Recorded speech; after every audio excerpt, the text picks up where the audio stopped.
अस्सलाम वालेकुम। बिरयानी का मसाला तैयार कर रहे हैं। 1 चम्मच सफ़ेद ज़ीरा, हरी इलायची 8 है, बड़ी इलायची 4, 8 लौंग, 2 इंच का दालचीनी का पीस और आधी चम्मच से कम काली मिर्चें, 2 तेज़पात और इनको मोटा मोटा मामदस्ते में कूट लेंगे।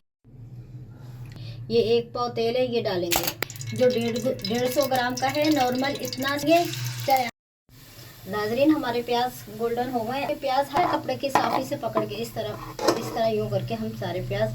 ये 2 चम्मच अदरक लहसुन, एक पूरी चिकन ली थी, 1.25 किलो की चिकन है, ये डालेंगे। एक नॉर्मल साइज का टमाटर, ये 10 हरी मिर्चें ली थी, ये वो गरम मसाला आधा डालेंगे। ये देखें 1 चम्मच कुटी मिर्च, 1 चम्मच पिसी मिर्च, आधी चम्मच हल्दी, 1 पाव दही और 1.5 चम्मच नमक।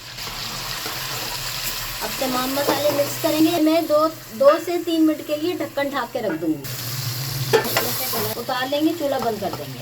बस हमारा कोरमा तैयार हो गया। हमने चावलों का पानी उबाले रखा है। 2 तेजपात को दिखाते पूरी लिए, आधी मैंने वो वाले मसाले में इस्तेमाल करी, आधी मैं इसमें इस्तेमाल करूंगी। आप इस तरह की पूरी 1 स्टिक ले लिएगा। आधी चम्मच जीरा, 10 काली मिर्चें, 4 लौंग, आधे नींबू का रस, ये 1 चम्मच ऑयल, 2 चम्मच अभी नमक में डालनी है। चावल हम ढक्कन ढाक के पानी उबालेंगे। ये मेरे पास 1 किलो चावल है। अब ये हम डालेंगे।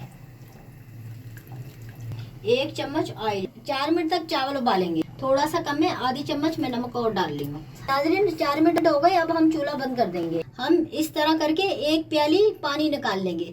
ये आप देखते हो 8 से 10 है, ये डाल ली हूँ। ये मैंने एक जो नॉर्मल नींबू लिया था, आधा नींबू मैंने उसमें उबालने में डाला, आधा नींबू ये है। 8 आलू बुखारे हैं, 1 नॉर्मल साइज का टमाटर है, ये आधी गट्ठी धनिया है और आधी गट्ठी से कम पुदीना है। ये मैंने जो प्याज फ्राई करे थे, ये वो प्याज है। 1 चम्मच सफेद जीरा, जितना चना होता है, सफेद वाले चने होते हैं ना, उसके बराबर मैंने जायफल ली है और उतनी थोड़ी सी मैंने जवैत्री ली है, ये डालेंगे। इससे तमाम चीजों को मिक्स करेंगे। ये देखिए, ये मसाला तैयार हो गया।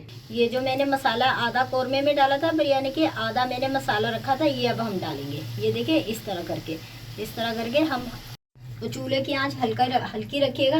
ये देखें, ये इस तरह करके मैंने आधा पाव दही रख लिया था, थोड़ा सा मैंने जर्दे का कलर डाला है और थोड़ा सा 1-2 ड्रॉप केवड़ा डाला है। अब हम ये डालेंगे इस तरह करके। ये जो हमने चावल उबाल के रखे हुए थे, अब हम ये डालेंगे थोड़े थोड़े करके। 1 चम्मच ऑयल ऊपर से डालेंगे। अब हम ढक्कन ढाक देंगे और भाप बनाएंगे। अब हम 15 से 20 मिनट के लिए हल्की आंच पे रख देंगे। माशाल्लाह से। अल्लाह हाफिज।